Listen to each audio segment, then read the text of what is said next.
Assalamualaikum warahmatullahi wabarakatuh. Di sini saya akan menjelaskan proyek metode morfologi tahun 2024 dengan spesies kelapa Cocos nucifera L.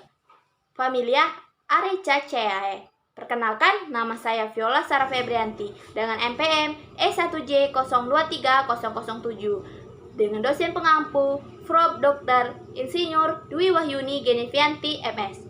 Dengan program studi Agroekoteknologi Fakultas Pertanian Universitas Bengkulu tahun 2024. Pertama, morfologi akar. Bagian-bagian akar.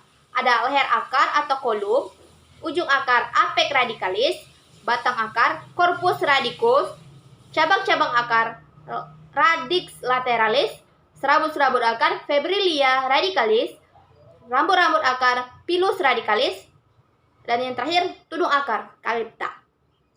Fungsi akar: menghubungkan akar dengan batang. Yang kedua, sebagai alat untuk menyerap air dan zat hara dalam tanah.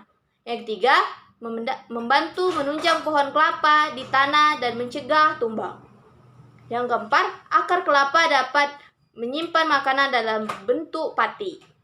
Sistem perakaran pada tanaman kelapa. Sistem perakaran pada tanaman kelapa adalah sistem serabut, karena tanaman kelapa memiliki banyak akar kecil yang tumbuh di pangkal batangnya. Akar ini menyebar ke segala arah dan dapat mencapai panjang hingga 10 meter. Morfologi batang. Ada bentuk batang. Bentuk batang pada pohon kelapa berbentuk bulat. Fungsi batang: sebagai penopang daun dan buah. Yang kedua, mengangkut air dan nutrisi dari akar ke daun dan buah. Yang ketiga, tempat penyimpanan air dan nutrisi. Sifat batang kelapa. Sifat kelapa tumbuh ke atas dari titik pertumbuhan di bagian atas pohon yang disebut titik pertumbuhan terminal. Kedua, permukaan batang kelapa umumnya kasar karena ditutupi oleh serat-serat kasar dan bekas luka ranting yang membentuk pola spiral mengelilingi. Sifat batang kelapa. Batang kelapa memiliki serat yang kuat dan tahan lama. Batang kelapa juga memiliki kemampuan untuk bertambah dalam diameter seiring pertumbuhannya. Ini memungkinkan pohon kelapa untuk mendukung beratnya sendiri dan buah kelapa yang berat. Yang ketiga, morfologi daun. Bagian-bagian daun kelapa. Yang pertama, ada upih daun atau pelepah atau vagina, tangkai daun petiolus, tulang daun, dan terakhir helaian daun lamina. Faktor identifikasi daun: bentuk daun menyirip. Kedua, ujung daun meruncing. Ketiga, pangkal daun meruncing. Warna daun kelapa hijau tua. Tulang daun sejajar. Fungsi daun: tempat terjadinya fotosintesis. Dua, daun juga berperan dalam proses penguapan air dari tanaman yang disebut fertilisasi. Daun kelapa termasuk daun lengkap karena terdapat pelepah daun, tangkai daun, dan helaian daun. Morfologi bunga. Bunga kelapa dapat dikategorikan sebagai bunga lengkap atau sempurna karena memiliki organ reproduksi jantan atau stamen dan betina atau putik dalam satu bunga yang sama.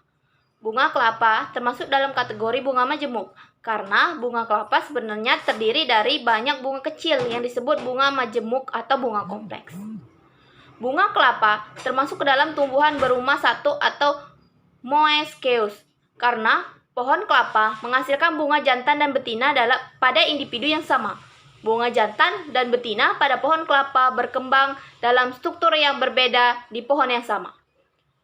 Pada bunga kelapa, Prianthum, bagian yang umumnya terdiri dari kelopak dan mahkota bunga, tidak terdapat pada retapkulum. Karena reseptakulum pada bunga kelapa biasanya berperan sebagai tempat tumbuhnya bunga-bunga kecil dan bagian reproduksi lainnya. Fungsi bunga kelapa. Yang pertama, fungsi utama dari bunga kelapa adalah sebagai organ reproduksi. Yang kedua, bunga kelapa menyediakan nektar dan serbuk sari untuk menarik perhatian serangga penyerbukan seperti lebah dan kupu-kupu.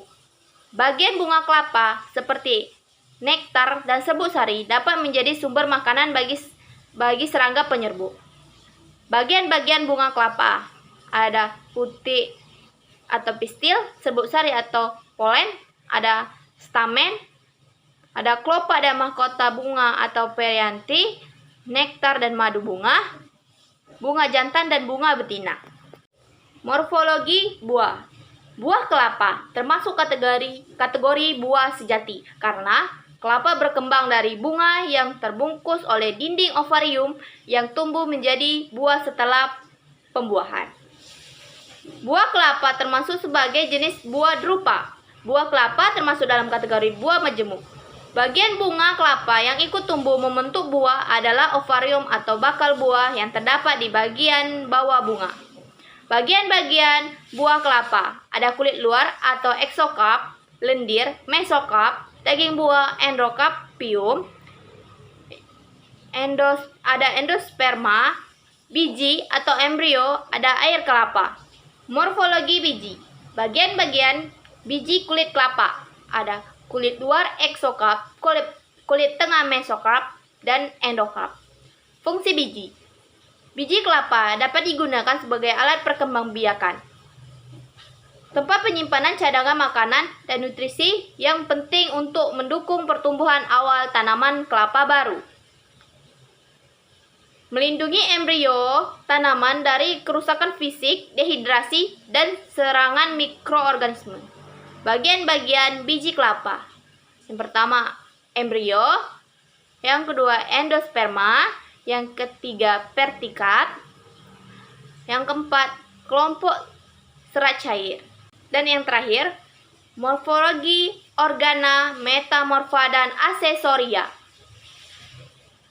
Organa metamorfa pada tanaman kelapa adalah bagian-bagian tanaman yang mengalami perubahan bentuk dan fisik selama siklus hidup tanaman. Beberapa contoh organa metamorfa pada tanaman kelapa adalah bunga, daun, batang, dan akar.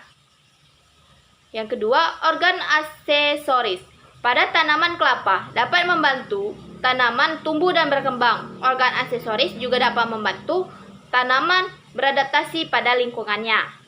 Baiklah, itulah penjelasan dari saya.